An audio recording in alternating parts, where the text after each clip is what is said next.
तो लास्ट वाले लेक्चर में हमने राउल्ट्स लॉ को कंप्लीट किया है और साथ में Dalton's law of partial pressure को भी हमने लिक्विड सॉल्यूशंस के अंदर अप्लाइड करना सीख लिया है। तो आज हम पढ़ने वाले हैं ideal and non ideal solution के बारे में। चलिए तो स्टार्ट करते हैं। आइडियल सॉल्यूशन क्या होते हैं? तो देखिए, आइडियल सॉल्यूशन यानी कि ऐसे सॉल्यूशन जो राउल्ट्स लॉ को ओबे करे। सॉल्यूशन या फिर मिक्सचर, आप जो बोलो, सॉल्यूशन या फिर mixture which obeys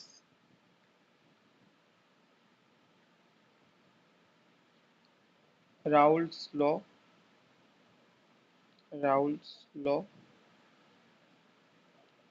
at all temperature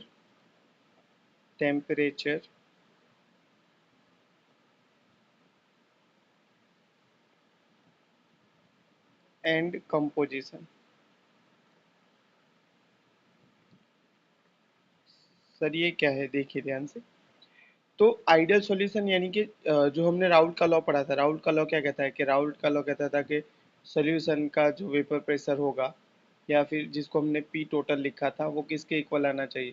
तो जितने कंपोनेंट हैं उनका partial pressure multiplied by mole fraction in liquid P B chi B इसके बराबर आना चाहिए।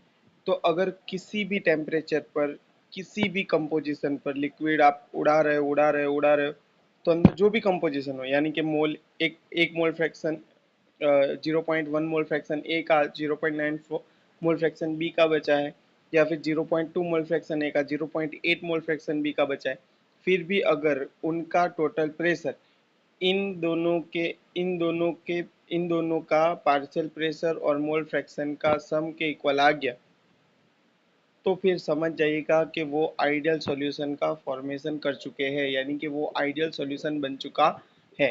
तो आइडियल सॉल्यूशन जो है उसका फर्स्ट कैरेक्टरिस्टिक सॉल्यूशन या mixture which obeys Raoult's law at all temperature and composition, इसको हम आइडियल सॉल्यूशन बोलेंगे। इसकी सेकंड कैरेक्टरिस्टिक ये है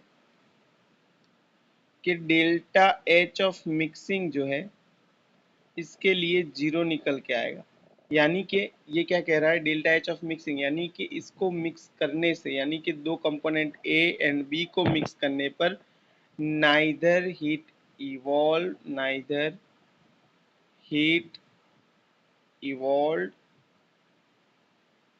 नॉर एब्जॉर्ब, यानी कि ना ही हीट इसमें से बाहर निकलेगी ना ही इसको हीट की जरूरत पड़ेगी।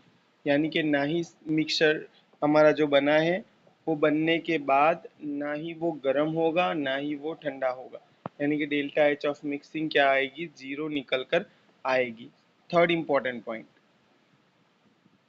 डेल्टा वी ऑफ मिक्सिंग भी क्या आना चाहिए, जीरो आना चाहिए। सर ये तो बहुत सिंपल सी बात है ना, यानी कि मैं ये कह रहा हूँ total volume of mixture is equal to volume of A plus volume of B. Sir ये तो बहुत सिंपल सी बात है, यानी कि 10 ml पानी लिया, 10 ml दूसरा पानी, दोनों को मिक्स करने पर टोटल वॉल्यूम कितना आएगा, 20 ml। ये तो बहुत ही सिंपल सी बात है। पर ये पानी का केस हमने सिर्फ एक सॉल्वेंट के बारे में ले रखा है। मान लीजिए पानी के अंदर मैंने कुछ ऐसा मिलाया, जैसे मान लीजिए क्लोरोफॉर्म, इथेनॉल या वगैरह, उस वक्त भी उसका delta V of mixing zero के इक्वल आना चाहिए। यानी कि अगर आप V2 माइनस V1 करें तो वो जीरो होना चाहिए। यानी कि ना ही फाइनल सॉल्यूशन का वॉल्यूम ज़्यादा होना चाहिए ना इनिशियल वाले का। यानी कि सिंपली ये समझ लो कि VA प्लस VB करने पर टोटल वॉल्यूम जो है वो इक्वल आना चाहिए, यानी इन दोनों के equal total volume of mixture आ गया, यानी कि समझ जाइए कि वो आइडियल सॉल्यूशन का फॉर्मेशन करेंगे। तो क्या सर ऐसा भी होगा कि कहीं पे वॉल्यूम बढ़ जाएगा? तो जी हाँ, बढ़ जाएगा। कहीं पे कम हो जाएगा? जी बिल्कुल, कम भी हो सकता है। तो तो ऐसे सॉल्यूशन को फिर हम क्या कहेंगे? तो सर सिंपल है कि ऐसे सॉल्यूशन को नॉन आइडियल सॉल्यूशन कहेंगे। समझ में आ रहा है कि नहीं? बहुत ही सिंपल चीज है। चलिए नेक्स्ट पॉइंट, ऐसा हो क्यों रहा है? तो देखिए इसका रीजन है interaction between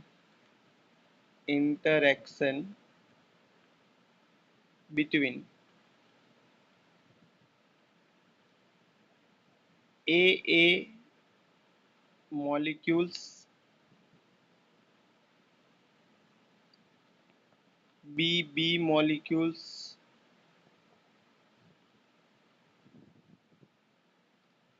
and AB molecules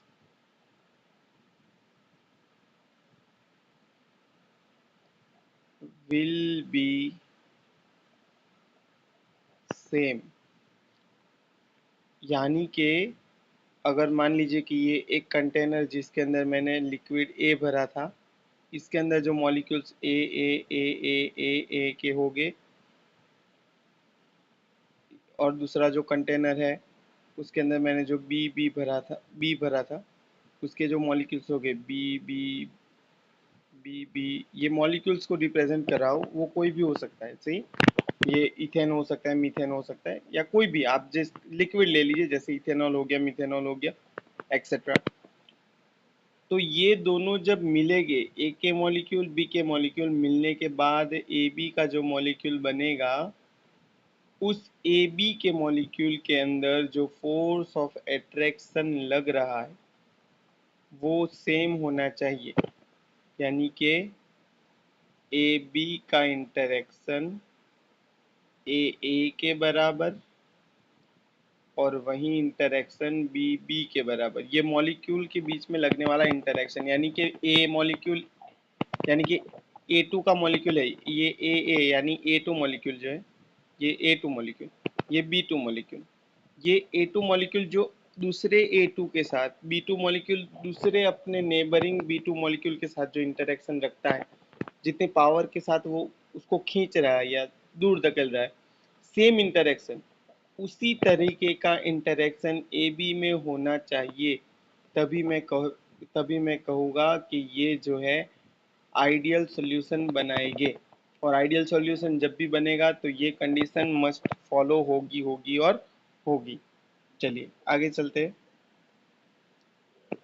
अगर राउल्ट लॉ फॉलो कर रहा है तो बहुत ही सिंपल सी बात है, ये बात तो हम जानते हैं कि अगर राउल्ट लॉ फॉलो कर रहा है तो पी ऑफ ए होगा, ये मिक्सचर के अंदर का वेपर प्रेशर, वो किसके इक्वल आएगा? तो वो इक्वल आएगा पी ए नॉट का ए के इक्वल।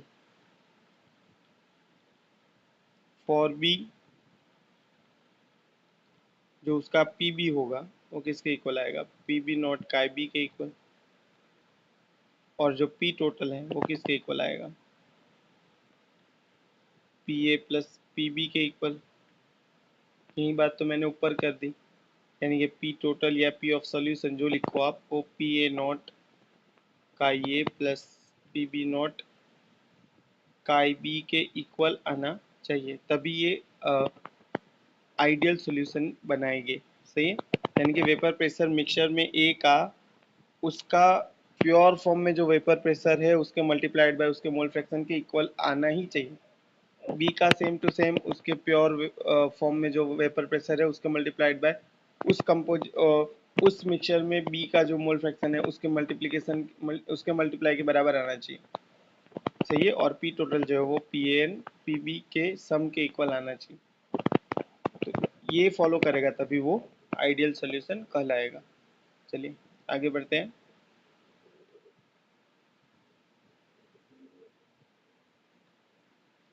अब इसके एग्जाम्पल ले लेते हैं, एग्जाम्पल्स।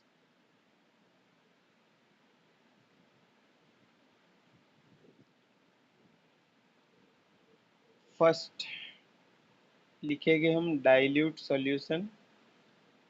सॉल्यूशन देखिए, सॉल्यूशन डाइल्यूट होने चाहिए भाई। अब सॉल्यूशन डाइल्यूट होगे तभी ये जो हमारा राउल्ट लॉ है वो ओबे होगा। Dilute solution and non reactive.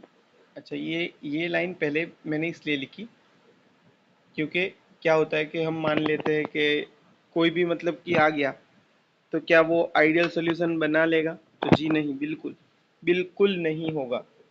Dilute solution होना चाहिए एंड नॉन रिएक्टिव होना चाहिए, किसी भी तरह का केमिकली रिएक्टिव सब्सटेंस नहीं आना चाहिए। ठीक है, अब इसके एग्जांपल स्टार्ट करते हैं। एग्जांपल्स नंबर 1, सबसे इजी वाला याद रखने वाला, बेंजीन प्लस टोल्यूइन। सेकंड,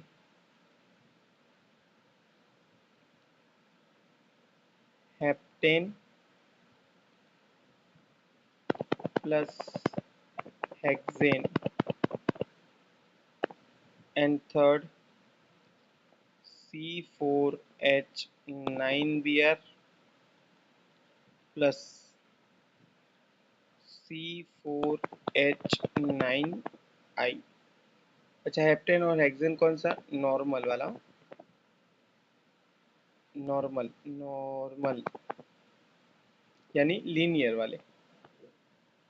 ये तो हम पढ़ते हैं ना, एन हेप्टेन एन हेक्सेन, वो वाले। ये भी एक और एग्जांपल ले लूं, क्लोरोबेंजीन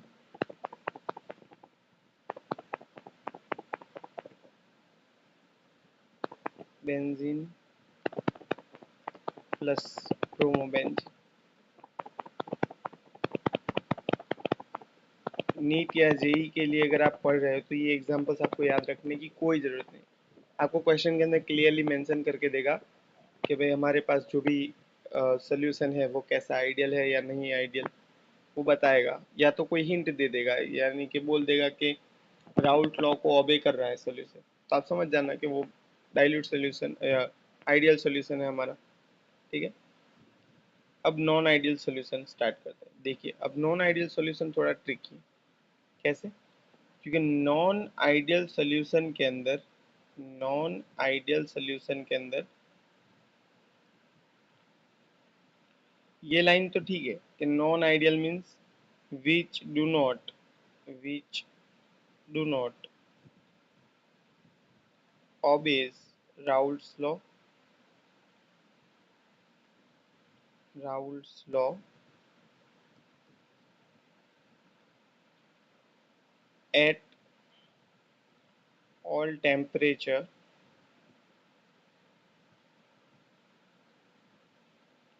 एंड कंपोजिशन। ये बात तो ठीक है कि भाई हमारा जो नॉन आइडियल सॉल्यूशन है वो कभी भी राउल्ट लॉ को फॉलो नहीं करेगा, किसी भी टेम्परेचर या किसी भी कंपोजिशन के ऊपर आप उसको ले लो। ठीक है, ये तो ठीक है। अब देखना, इसके दो टाइप्स हैं, इसके दो टाइप्स हैं। इन दोनों टाइप्स को ऐसे हम ले लेते हैं। ठीक है, इस तरफ मैं लिखता हूँ positive deviated, positive positively deviated from Raoult's, यानी कि कुछ हो गए जो पॉजिटिव डेविएशन शो करेंगे। वो क्या है बता रहा हूँ मैं। एक होगा नेगेटिवली डेविएटेड, नेगेटिवली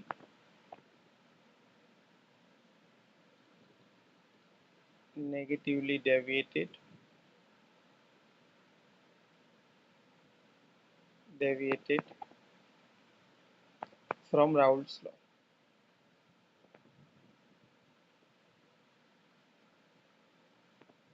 ये आपको ऐसे लिखा मिल सकता है, positive deviation from Raoult's law, positive deviation, और इधर आपको ऐसा लिखा हुआ मिलेगा नेगेटिव डेविएशन।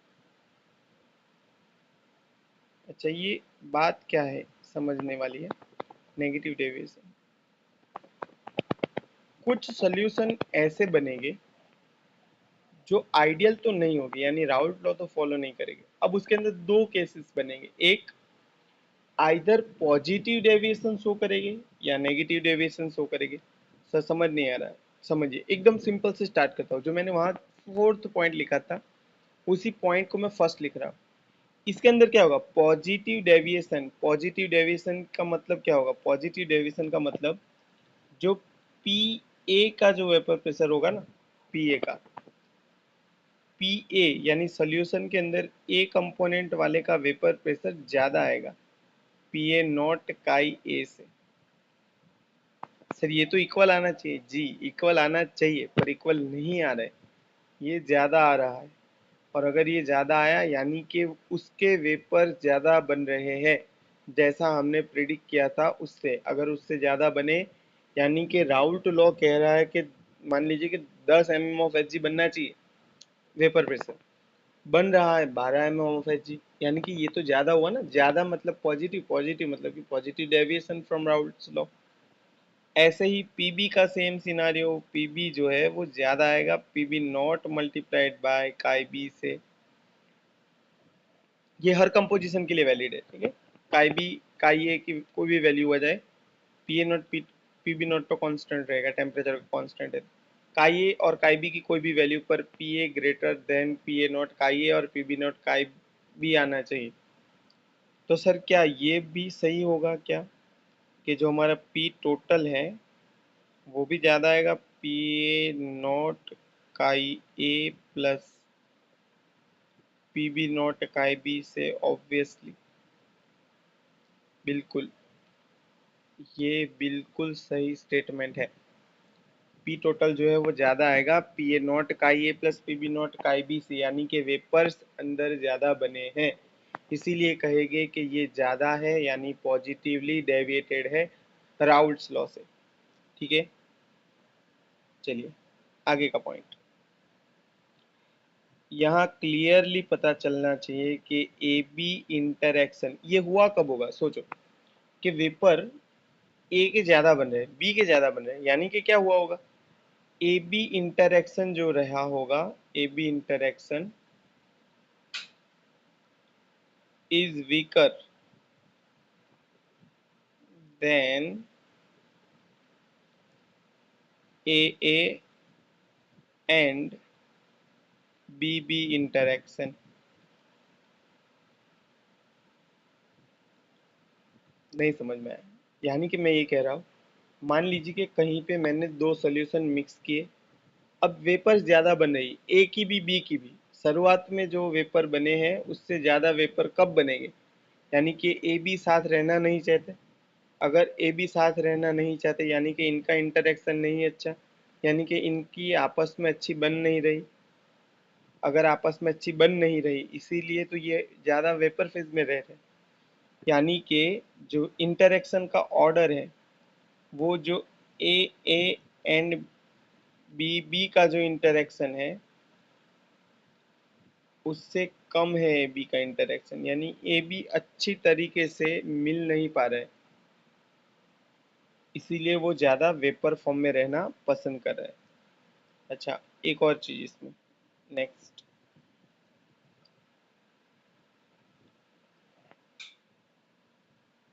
जो हमारा डेल्टा एच ऑफ मिक्सिंग है वो ग्रेटर देन जीरो आएगा, यानी कि हीट एब्जॉर्ब्ड। ये तो पता है ना, डेल्टा एच जब पॉजिटिव आएगा, जब भी पॉजिटिव आएगा यानी कि हीट क्या होगी, एब्जॉर्ब होगी, यानी कि यहाँ पे हीट रिक्वायर्ड है। देखिए third point, delta V of mixing also greater than zero, यानी कि V of solution is greater than VA plus VB, यानी कि अगर कहीं पे आपने ऐसे सॉल्यूशन ऐसा सॉल्यूशन बनाया जिसमें A एंड B कंपोनेंट का आपस में अच्छा बन नहीं रहा, तो क्या होगा, उसका वॉल्यूम जो आपने दो कंपोनेंट लिए उन दोनों के सम से ज़्यादा आएगा।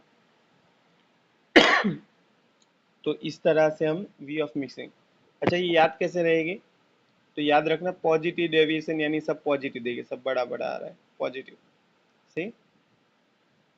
नेक्स्ट,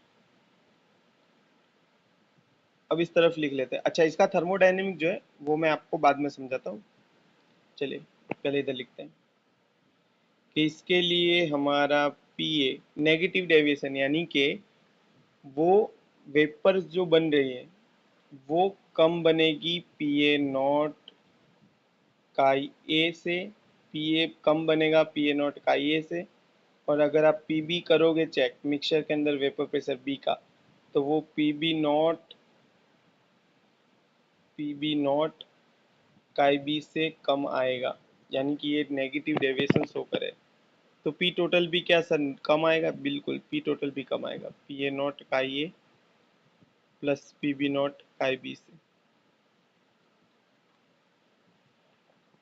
नेक्स्ट इसमें क्या होगा, ए बी इंटरेक्शन ज्यादा रहा होगा, तभी तो वो उड़ नहीं रहे ना ज्यादा। A B interaction is stronger than A A and B B interaction, यानी कि ए के मॉलिक्यूल जो आपस में ए के साथ जो इंटरेक्शन रखते हैं और बी के मॉलिक्यूल जो बी के साथ इंटरेक्शन रखते हैं उससे कई ज़्यादा ए बी के मॉलिक्यूल्स आपस में इंटरेक्शन रखते हैं, इसीलिए वो उड़ नहीं रहे, इसीलिए वो वेपर फेज में जा नहीं रहे। यानी कि A B interaction is greater than A A and B B interaction. अच्छा, delta H of mixing negative है, यानी क्या बोलोगे आप? Delta H of mixing less than zero. Less than zero यानी कि हीट रिलीज्ड एक्सोथर्मिक।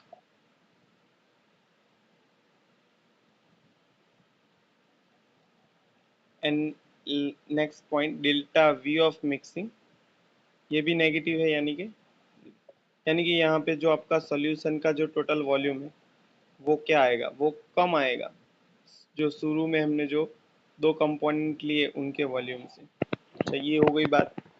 अब देखिए आगे, अब आगे देखिए थर्मोडायनेमिक। अच्छा, थर्मोडायनेमिक आइडियल का पढ़ लेते पहला। तो आइडियल के लिए थर्मोडायनेमिक्स क्या रहा होगा?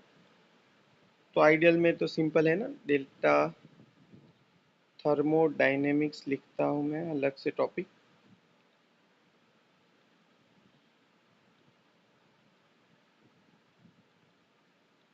नंबर एक, for ideal solution. Ideal solution, ideal solution के लिए delta H of mixing equal to zero, delta V of mixing equal to zero, delta S of mixing is positive, delta G of mixing, delta G of mixing is negative। ठीक है, ideal solution के लिए ये चीज़ें। अच्छा, non ideal solution के लिए बात करते हैं। तो नॉन आइडियल वाले के लिए, non ideal second point, non ideal इसमें पॉजिटिव डेविएशन वाले और नेगेटिव डेविएशन वाले के लिए। पॉजिटिव डेविएशन वाले के लिए जो हमारा डेल्टा एच ऑफ मिक्सिंग था वो आता था पॉजिटिव, यानी greater than zero, delta V of mixing greater than zero.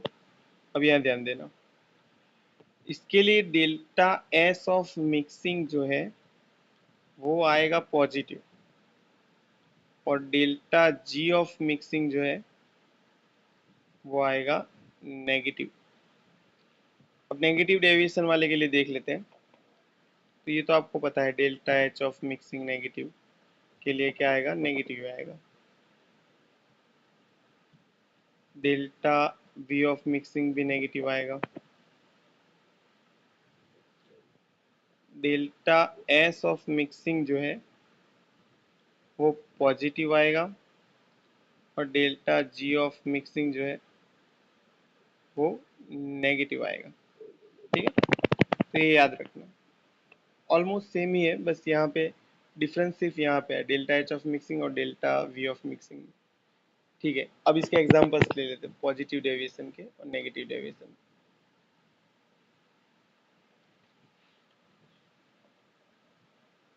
First examples,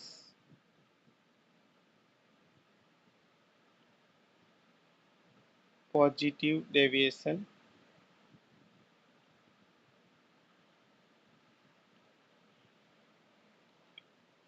first example acetone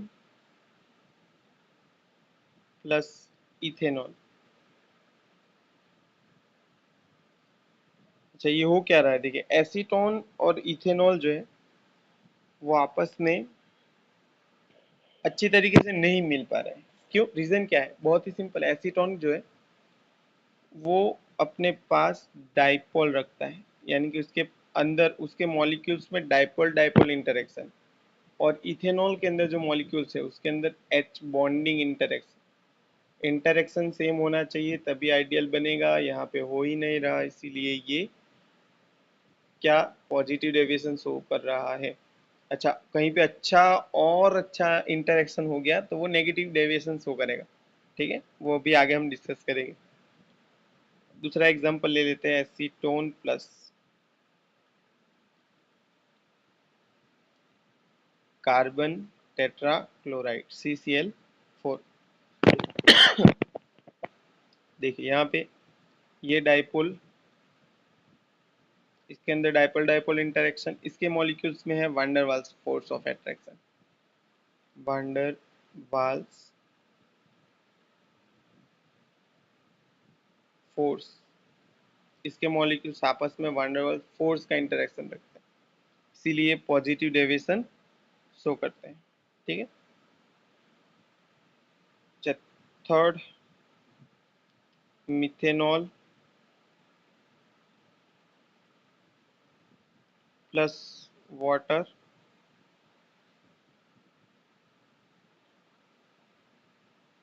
और फोर्थ नंबर में है इथेनॉल प्लस वाटर। अब देखिए, अब कोई कहे कि सर मिथेनॉल में हाइड्रोजन बॉन्डिंग, जी हाँ। वाटर में हाइड्रोजन बॉन्डिंग, जी हाँ। इथेनॉल में हाइड्रोजन बॉन्डिंग, जी बिल्कुल। वाटर में हाइड्रोजन बॉन्डिंग, फिर यहाँ पे ये पॉजिटिव डेविएशन शो कैसे कर रहे हैं? तो हाइड्रोजन बॉन्डिंग पढ़े हो तो एक चीज पढ़े होगे, क्या? Extent of hydrogen bonding, expanse extent of hydrogen bonding. यहाँ दोनों में हाइड्रोजन बॉन्डिंग तो हो रहा है, पर दोनों के अंदर एक्सटेंट है जो हाइड्रोजन बॉन्डिंग का, वो डिफरेंट है। इसीलिए जो हमारा मिथेनॉल और वाटर है वो पॉजिटिव डेविएशन शो कर रहा है। अब आप सोचोगे कि सर हाइड्रोजन हाइड्रोजन बॉन्डिंग तो सेम ही होगा ना, हाइड्रोजन बॉन्डिंग यानी इंटरेक्शन तो सेम होगा, पर इंटरेक्शन सेम होगा, एक्सटेंट सेम नहीं होगा हाइड्रोजन बॉन्डिंग का। इसीलिए ये लोग पॉजिटिव डेविएशन शो करेंगे, याद रखना। एक्सटेंट ऑफ हाइड्रोजन बॉन्डिंग अलग होगा, बराबर। ये बात तो आप जानते हो कि जो हमारा वाटर है उसका एक्सटेंट ऑफ हाइड्रोजन बॉन्डिंग ज़्यादा आएगा, इसीलिए तो वाटर का जो बॉइलिंग पॉइंट है मिथेनॉल और इथेनॉल से ज़्यादा है। ठीक है, नहीं पता था ऐसे भी सोच सकते हैं कि भाई वाटर जो है वो 100 डिग्री सेल्सियस पर बॉयल होता है, वहीं पे इथेनॉल हमारा 78 के आसपास कुछ बॉयल होता है, मिथेनॉल उससे भी कम में बॉयल होगा। ये हो क्यों रहा है? क्योंकि इसके पास बल्कि ग्रुप मिथाइल जो प्लस आई इंटरेक्शन शो कर रहा है, प्लस आई से इलेक्ट्रॉन डोनेट कर रहा है, ऐसे ग्रुप लग रहे हैं। ठीक है, तो ये लोग क्या कर रहे हैं, एक्सटेंट ऑफ हाइड्रोजन बॉन्डिंग को और कम कर रहे हैं, क्योंकि हाइड्रोजन ज्यादा पॉजिटिव जितना होगा उतना ज्यादा स्ट्रॉन्ग हाइड्रोजन बॉन्ड बनेगा। ठीक है, ये सारी चीजें यहाँ करने वाली नहीं है, क्योंकि ये सारी चीजें हम केमिकल बॉन्डिंग में पढ़ के आते हैं। ठीक है, अगर आपको ये सीखना है तो कमेंट करना, मैं आपके लिए केमिकल बॉन्डिंग पढ़ा दूंगा। ठीक है, चलिए, पॉजिटिव डेविएशन की इतने एग्जांपल इनफ है। नेगेटिव डेविएशन के एग्जांपल्स ले लेते हैं।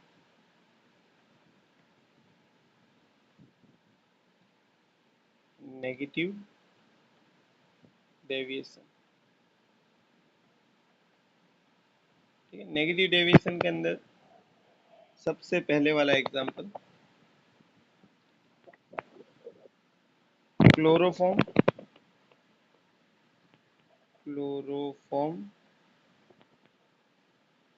Form plus acetone.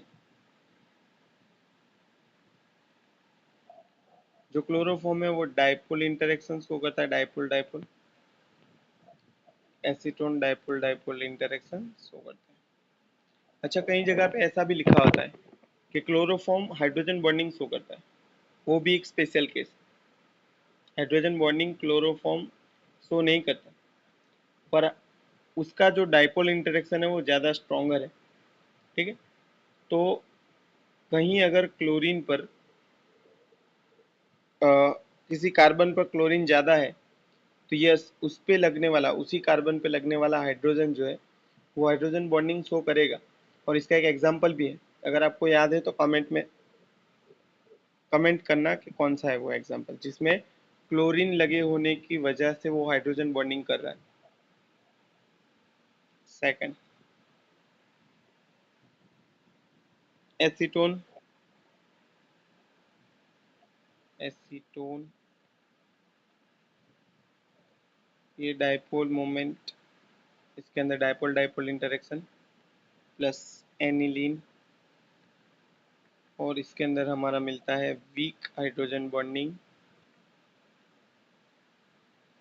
या फिर डाइपोल जो आप लिखो, week hydrogen bonding.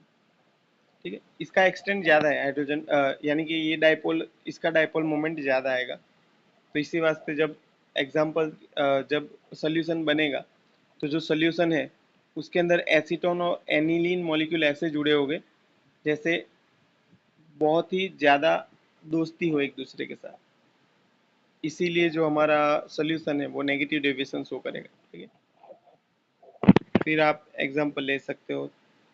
Third, HCl plus water, ये भी नेगेटिव डेविएशन शो करेंगे। फोर्थ, हमारा जो HNO3 प्लस वाटर एक्सेट्रा। अच्छा, ये जो HCl है, आप बोलोगे सर HCl तो गैस होती है, उसको वाटर में डिजोल्व किया जाता है, ये वो। पर याद रखना कि HCl पानी में जाकर रिएक्ट करता है वाटर के साथ, और जब वाटर के साथ कोई रिएक्ट कर जाए यानी कि वो ज़्यादा अंदर घुलेगा। ठीक है, तो ये ज़्यादा घुलने की वजह से हम कहेंगे कि ये नेगेटिव डेविएशन शो कर रहा है। चलिए, तो इसी तरह से ये लोग डेविएशन शो करते हैं। ये सारी चीज़ें मैंने आपको लिख कर दे दी। ठीक है, आप अच्छे से एक पूरा टेबल बना के इसको लिख लेना, मैंने स्कैटर्ड फॉर्म में लिखा है थोड़ा। चलिए नेक्स्ट। अच्छा, एक और चीज़ है एजियोट्रॉप, छोटा सा मैं पढ़ा रहा हूँ। अच्छा, एक चीज़ मैं जो मिस कर रहा हूँ वो है फ्रैक्शनल डिस्टिलेशन थियरी। अगर आपको पढ़ना है फ्रैक्शनल डिस्टिलेशन तो बताइएगा, पढ़ा दूंगा। एजियोट्रॉप जो है वो फ्रैक्शनल डिस्टिलेशन के बिना समझना मुश्किल है। ठीक है, पर वो जो है वो जेई का टॉपिक, जेई में भी नहीं पूछा जाता, बट वो जो है वो थोड़ा एडवांस टॉपिक है। तो मैं यहाँ पे नीट, बोर्ड और जेई को लेकर चल रहा हूँ, इसीलिए ज़्यादा उसके अंदर डेप्थ में नहीं ले रहा हूँ उसको। पर अगर कोई पढ़ना चाहे तो बोलना, मैं इसके अंदर एक और वीडियो बना के डाल दूंगा। चलिए, एजियोट्रॉप क्या होता है? तो ये होता है कांस्टेंट बॉइलिंग मिक्सिंग मिक्सचर।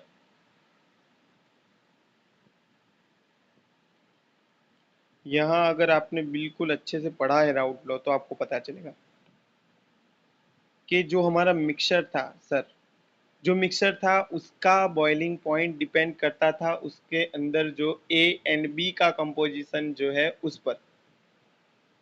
तो अगर कहीं पे कांस्टेंट बॉइलिंग मिक्सचर लिखा हुआ दिखा, यानी कि बॉइलिंग पॉइंट क्या हो गया सेम मिक्सचर के लिए, तो अगर बॉइलिंग पॉइंट मिक्सचर में सेम हो गया यानी कि कंपोजिशन क्या आ गया, सेम। इसीलिए इसको कहा जाता है कांस्टेंट बॉइलिंग मिक्सचर और कांस्टेंट कंपोजिशन मिक्सचर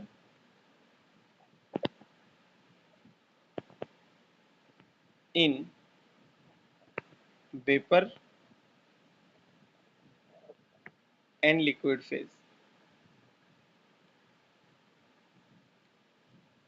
ठीक है, चलिए डेफिनेशन से स्टार्ट करते हैं। सबसे पहले लिखते हैं, it is a types of mixture, it is a type of mixture where having same composition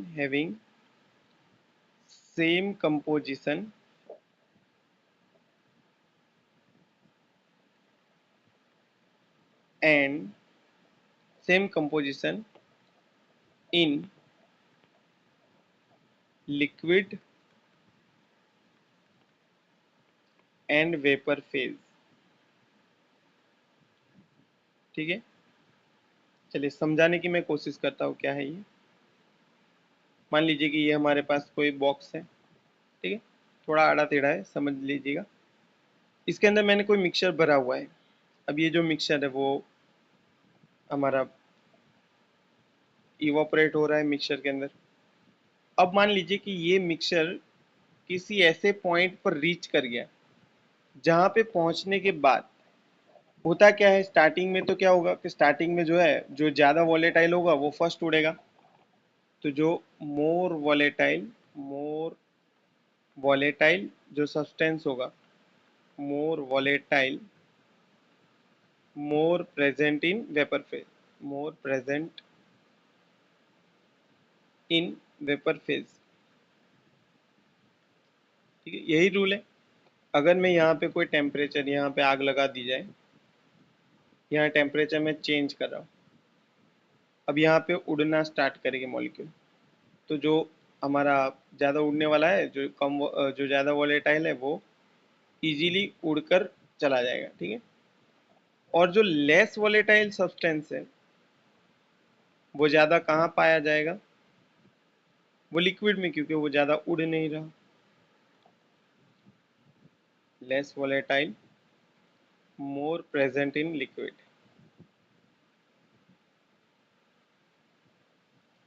phase. चलिए ये तो सर समझ में आ गया। अब मान लीजिए मैं टेम्परेचर बढ़ा रहा हूँ, यानी कि जो वोलेटाइल कंपोनेंट है उड़ाएगा उड़ेगा उड़ेगा। कहाँ तक उड़ेगा, तो उड़ेगा उड़ेगा उड़ेगा जहाँ तक था अंदर, वो उड़कर सारा का सारा लिक्विड ऊपर चला जाना चाहिए वेपर फेज में। यही होना चाहिए। जी हाँ सर, बिल्कुल सही बोल रहे हैं आप। पर होता नहीं है ऐसा। होता क्या है कि यहाँ से उड़ना स्टार्ट किया, उड़े उड़े उड़े, थोड़ी देर उड़े। अब क्या होगा, अब साथ में दूसरा उड़ना स्टार्ट करेगा। अब दोनों उड़ने लगे। अब ऐसा टेम्परेचर रीच करेंगे हम जहां पर दोनों का कंपोजिशन ऊपर और नीचे क्या हो जाएगा, सेम हो जाएगा। सर समझ नहीं आ रहा, यानी कि सेम नहीं कहूँगा, यहाँ पे कांस्टेंट कहूँगा। यानी कि ऊपर नीचे जो कंपोजिशन है वो कांस्टेंट हो जाएगा। यानी कि मान लीजिए एग्जांपल से समझाता हूँ। इथेनॉल प्लस वाटर,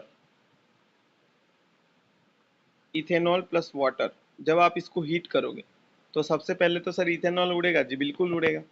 उड़ते उड़ते वो जाएगा जाएगा जाएगा जाएगा, कहाँ जाएगा, वेपर में जाएगा। वेपर में जाएगा सर, इथेनॉल उड़ेगा उड़ेगा उड़ेगा, आप हीट करते जाओगे। अब एक ऐसा टेम्परेचर रीच होगा, एक ऐसा कंपोजिशन रीच होगा जहाँ पे ऊपर वेपर फेज में 95% इथेनॉल आ गया, 5% वाटर। 95% इथेनॉल जहाँ यहाँ पे जैसे आया, अब आप कितनी भी टेम्परेचर को बढ़ा लो, कितना भी टेम्परेचर बढ़ा लो, इसमें से उड़ने वाला, यानी कि इसमें से जो इथेनॉल और वाटर उड़ रहे हैं वो साथ में इतना उड़ेंगे कि ऊपर का जो कंपोजिशन है 95% इथेनॉल फिक्स्ड हो जाए। इसीलिए मैंने लिखा constant composition mixture in vapour and liquid phase. यानी 95% इथेनॉल जैसे ही वेपर फेज में बना, अब आप कितना भी टेम्परेचर बढ़ाओ इथेनॉल नहीं उड़ेगा, साथ में वाटर भी उड़ेगा। इसीलिए इसको एजियोट्रॉप कहा जाता है। ठीक है, तो हमारा जो 95% इथेनॉल है वो एजियोट्रॉप है। ठीक है, समझ में आ रहा है आपको? बहुत इजी बात है कि इथेनॉल ज़्यादा उड़ जाएगा। आप हाथ पर जब स्पिरिट लगाते हो, डॉक्टर जब आपको सुई लगाने के लिए जब हाथ पे स्पिरिट लगाता है तो वो इजीली इवापोरेट हो जाए। सर ये तो बहुत ज़्यादा वोलेटाइल है, पानी से तो अच्छा अच्छा खासा उड़ लेते हैं। तो इथेनॉल जो मॉलिक्यूल्स है वो ज़्यादा उड़ते हैं। सर ये तो बहुत अच्छी बात है। पानी के अंदर मिक्स किया जी, दोनों उड़ना स्टार्ट करेंगे जी, टेम्परेचर बढ़ाओगे इथेनॉल उड़ेगा, और टेम्परेचर बढ़ाओगे और इथेनॉल उड़ेगा, और इथेनॉल पर एक ऐसा कंपोजिशन रीच होगा जहां 95% इथेनॉल वेपर फेज में आ गया। फिर आप नीचे कितना भी टेम्परेचर बढ़ाओ, ऊपर 95% इथेनॉल ही रहेगा। यानी कि इथेनॉल और वाटर मॉलिक्यूल साथ में इतने ही उड़ेंगे, ऊपर जो है 95% इथेनॉल आएगा आएगा और आएगा। तो इसी को कहा जाता है एजियोट्रॉप। ठीक है, जो एजियोट्रॉप है वो दो तरीके का है। चलिए, ज़्यादा डेप्थ में नहीं ले जा रहा। एजियोट्रॉप जो है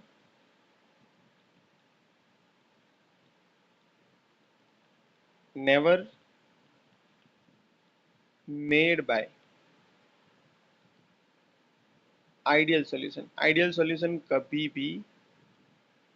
भी हमारा एजियोट्रॉप नहीं बनाएंगे। बट जो पॉजिटिवली डेविएटेड सॉल्यूशन है, जो पॉजिटिव डेविएशन शो करेंगे, वो मिनिमम बॉइलिंग एजियोट्रॉप बनाएंगे।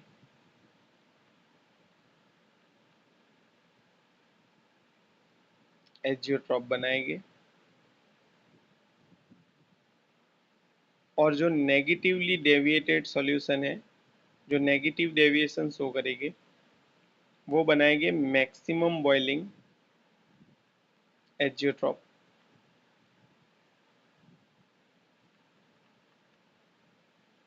चलिए समझते हैं मिनिमम और मैक्सिमम बॉइलिंग एजियोट्रॉप क्या होता है। देखिए, minimum boiling azeotrope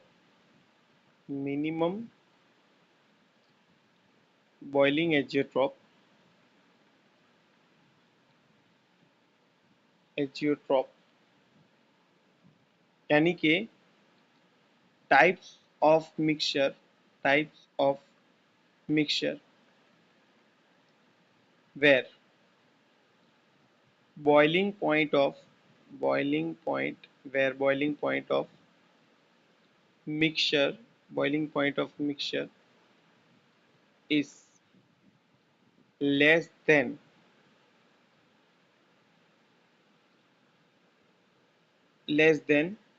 the lowest boiling point component।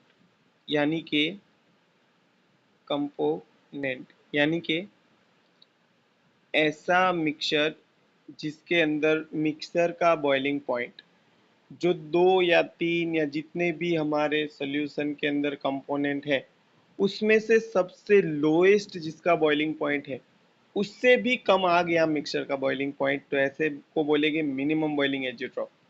इसी को बोलेंगे minimum boiling azeotrope. For example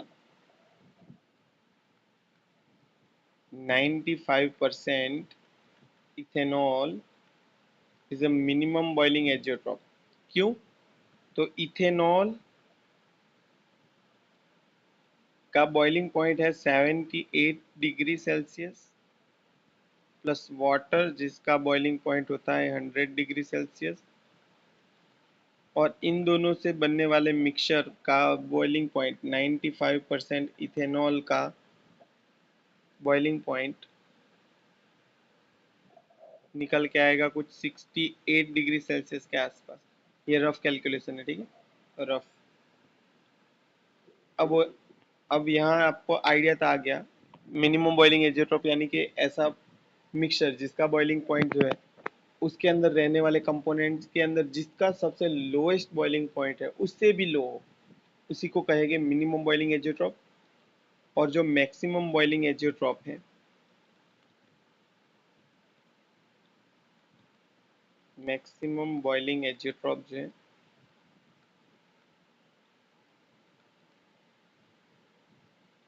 इसके अंदर क्या आएगा, तो of mixture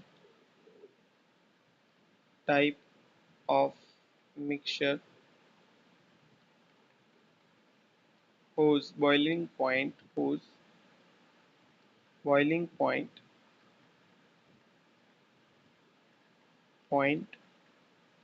is higher than the highest boiling point component, यानी कि ऐसा मिक्सचर जिसके अंदर बॉइलिंग पॉइंट जो मिक्सचर का है वो सबसे हाईएस्ट बॉइलिंग पॉइंट वाले कंपोनेंट से भी ज़्यादा। इसका एग्जांपल है हमारा 68% इथेनॉल, 68% HNO3। ठीक है, यहाँ बनना होता है ये HNO3 प्लस वाटर से। वाटर का तो 100 डिग्री सेल्सियस, और इसका होता है कुछ 115 या 25 जो भी हो, वट एवर 125 लिख दे रहा हूँ, 125 डिग्री सेल्सियस।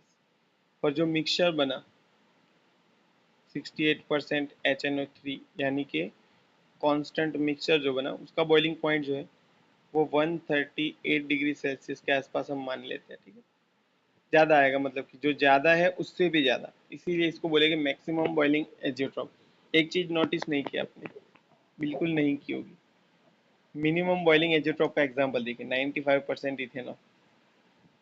अब ऊपर आइए थोड़ा, इथेनॉल प्लस वाटर किसका एग्जांपल है? पॉजिटिव डेविएशन का।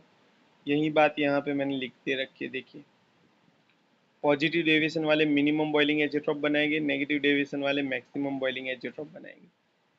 ठीक है, तो अगर आपको क्वेश्चन देकर पूछा जाए कि ये वाला मिक्सर है, बताइए कौन सा डेविएशन कौन सा एजियोट्रॉप बनाएंगे, तो आप देखोगे कि वो पॉजिटिव डेविएशन शो करेगा। तो अगर पॉजिटिव डेविएशन शो करेगा तो मिनिमम बॉइलिंग, अगर नेगेटिव डेविएशन शो करेगा तो मैक्सिमम बॉइलिंग एजियोट्रॉप। ठीक है, तो यहाँ पे हम अपनी क्लास खत्म करते हैं। नेक्स्ट क्लास में हम कॉलिगेटिव प्रॉपर्टीज और कॉन्स्टिट्यूशनल प्रॉपर्टीज के बारे में डिस्कस करने वाले हैं।